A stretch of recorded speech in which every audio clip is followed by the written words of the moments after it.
On one day, Murphy was in there for a drink and he went missing and he never came home. And after about 4 years, his wife fell ship a dancer and it took 10 hours to bury him. Because every time we got the left leg in, he put the right leg out. I had to think of something for goodness sake. We were sitting at traffic lights. I don't know about you, the right hand side, and on the left hand side, on the quay side of the River Lagan, the big fish. Keep looking down on the left hand side, and you can see the footbridge that takes you over the River Lagan. Do come down at night time, and the lights from underneath the footbridge shine right across the Queen Elizabeth Bridge. It's a little bit like Paris at night time. Yeah, right, if you close your eyes. Underneath the footbridge, you can see the tidal wave barrier that was installed 14 years ago, and it cost just over £14 million. We were going to call them the Belfast Bombers. One or two ambulances sitting there getting ready for tonight's game. Look out directly in front of us, and on top of the hill, you might be able to make out a large white building that is Stormont. That's Wolf. The shipyard employed 35,000 men. With a visitor centre, I recommend a minimum of 1.5 to 2 hours on saying that you could easily spend the whole day inside the Titanic Visitor Centre. Directly in front of us, the red brick building, that is now the but at one time that used to be the drawing office of Harland and Wolff. It's in the Olympic was launched from. To give you an idea of the size of the Titanic, so it's just over 900 feet in length.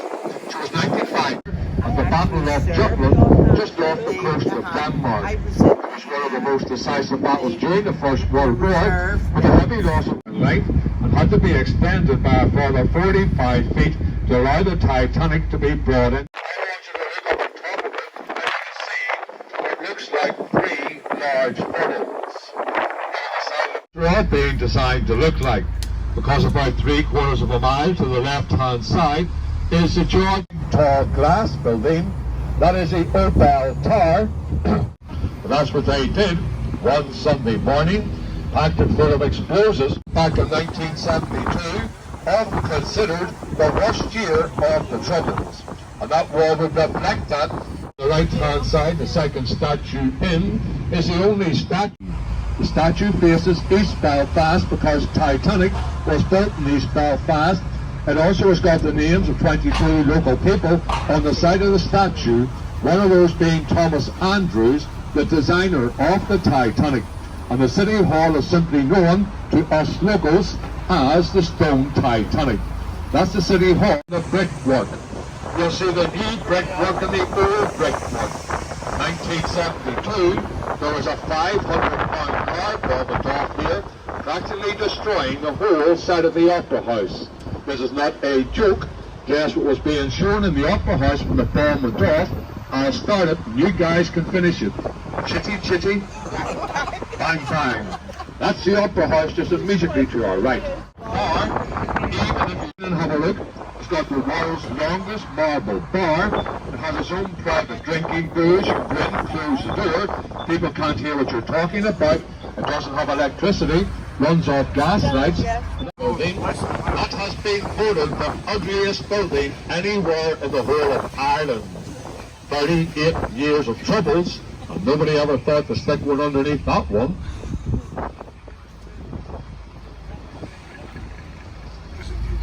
On side, on the corner, there you will see their headquarters, and it is of course the KFC.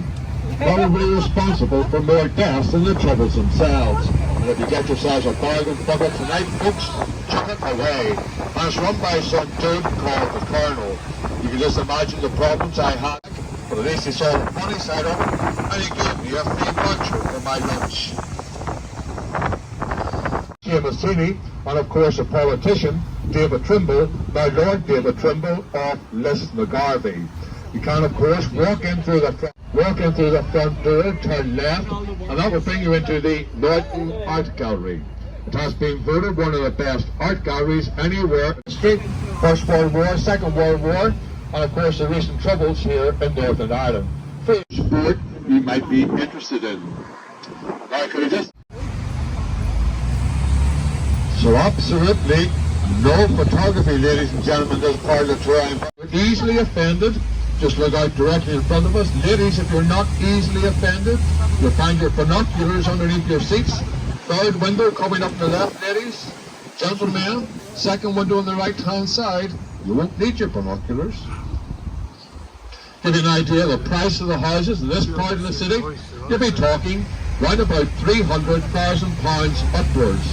Who lives up here? Only the one or two people up there. Well, for those of you who haven't heard of Ruby Murray, number one, she was a singer, a pop singer from the 1950s. Yeah, that's right. I'm not surprised you've gone quiet. 1-0. Of course, we're not going to go on to... We're not... All right, I'll get over. 1-0, 1-0. Oops, very sorry. I forgot the microphone was still switched on. Now, you can see here, if you notice, if you look at either side of the road on the lampposts, on a daily basis, for gun battles to take place across this roundabout, and very sadly, many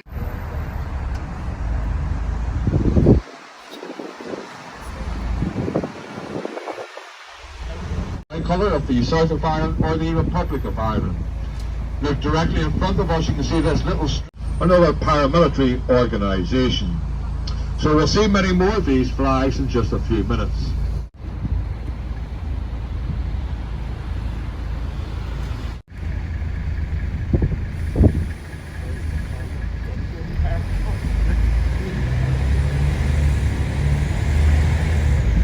Now again, we're just a United Supporters Club, and you can see the black flags flying outside the bar here, again in support for the provisional IRA.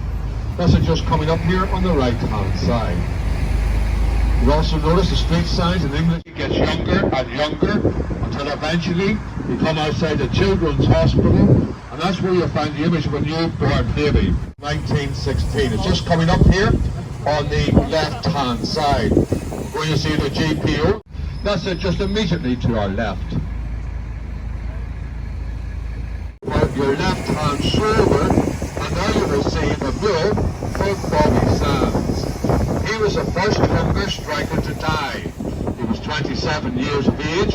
He was 66 days on hunger strike.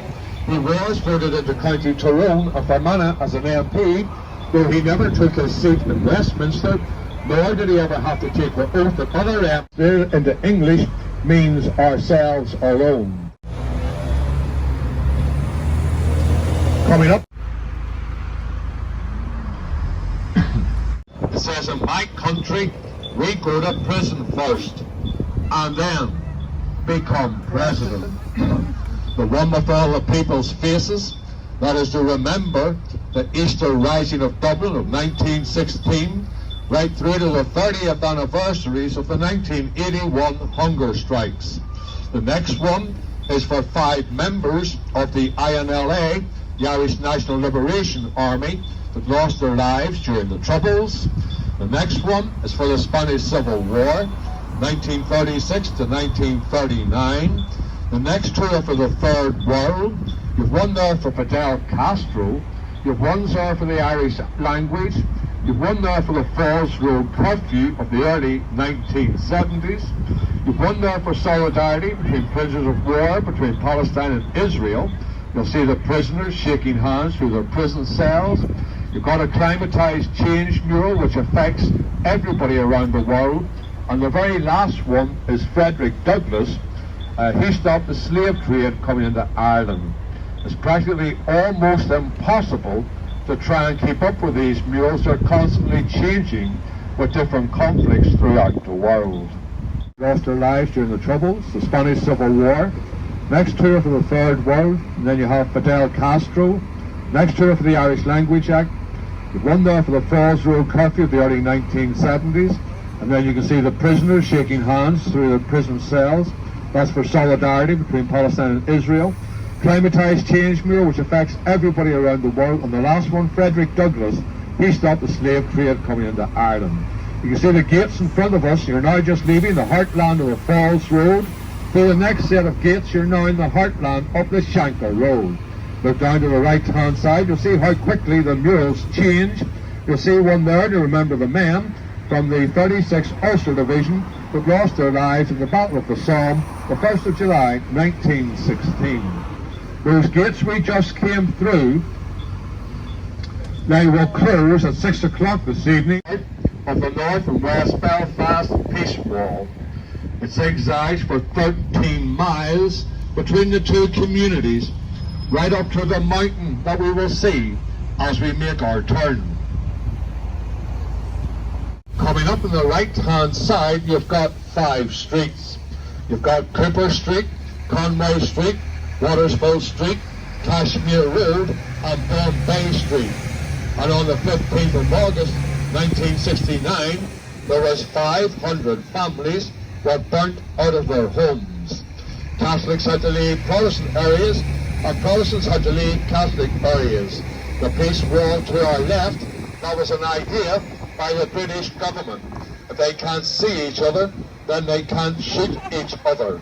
You can see all the artwork, millions and millions of signatures from people like yourselves from all over the world who have come up here to leave a message of peace from both sides of our communities. Now you might think to yourself that it's not safe to get off here where we are between the Shanker Road and the Falls Road. It is perfectly safe. Nobody's been attacked at the peace wall for weeks now. I'm only joking, of course. There's 2 things about Northern Ireland and Belfast that would actually surprise you. Northern Ireland has been voted the 2nd safest country in the world, and Belfast has been voted the 2nd safest city in the world after Tokyo. Company of the UPF with the AK-47 assault rifles, they went on to become the deadliest loyalist paramilitary organisation throughout the history of our troubles. Coming up on the left-hand side, immediately to our left at the front of the shop, you'll see a little red cross, and above it you'll see the little grey plaque to remember the 9 people that lost their lives. Hundreds of people very seriously wounded. The week that then followed the Shanker Road bomb was, without any question, the worst week in the history of the troubles of Northern Ireland, when 20 Catholics were shot dead across Northern Ireland in revenge for the Shanker Road bomb. Series of little gardens of remembrance just like this one. Right hand side is the list of 86 men killed, wounded or missing. Left hand side is to remember the Queen's Diamond Jubilee 52 to 2012. To the right hand side, a guide. Also on the right hand side, photographs of more atrocities. The one I find most disturbing, some of you, what you have to try and understand is that these atrocities, there is a tunnel that takes you across to the big house on the left hand side, the Crumlin Road Jail. The jail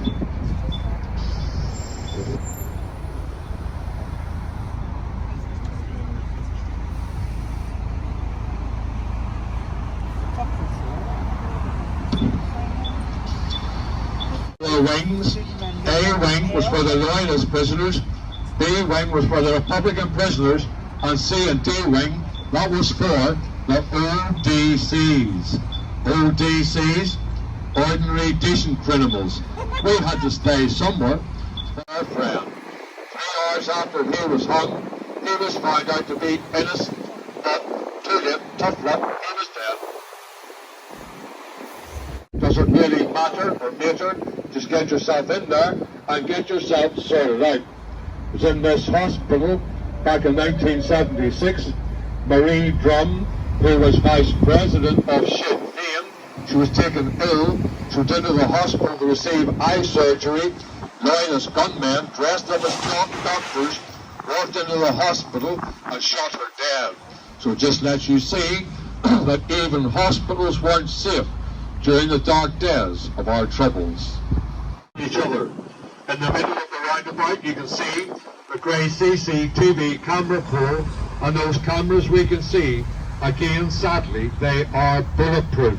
And again, during the dark days of our troubles, it would have been practically on a daily basis for gun battles to take place across this roundabout And sadly, many people from both sides of our communities lost their lives at that roundabout. Thankfully, there's dark to go in to see the painting, take some photographs of it, and I can guarantee you will not be disappointed. Also coming up on the left-hand side, we're going to see St. Anne's Cathedral. It took over 80 years to build St. Anne's Cathedral. You'll see all the different colours and the stonework. All the different stones came from different quarries throughout the whole of Ireland. On top of the cathedral you can see the big spike, the Spire of Hope. One was given to Dublin, one was given to Belfast by the Lord Mayor of New York, in the hope that peace would be maintained here. On the side of the cathedral you can see the world's largest Celtic cross, and that is there to remember the fallen during the First and Second World Wars. So we're just going to make our way back round at the stop number 1, and that will bring us towards the end of our tour. I'd like to thank you very much for choosing Belfast for your destination. I do hope that you enjoyed your little trip with us round the city today, and I also hope that you will agree with me there is so much more to Belfast than our dark and troubled past. If you're travelling home, have a very safe and pleasant homeward journey. Don't leave it too long. I am married, 3 children, 4 mistresses, and 6 starving greyhounds to feed, and an old donkey. So seriously, if you have enjoyed yourselves, could you please tell others? If you haven't, could you keep it to yourselves? Or if you haven't enjoyed yourself, please let me know why. I'm only too interested to know how we can go about improving our tours. If you have enjoyed the tour, if you'd like to show your appreciation, we have a little box here at the front of the bus for tips. Any tips I get today are going to go to my favourite charity tonight, which is of course Arthur Guinness. So I'm not going to tell you any lies, it is.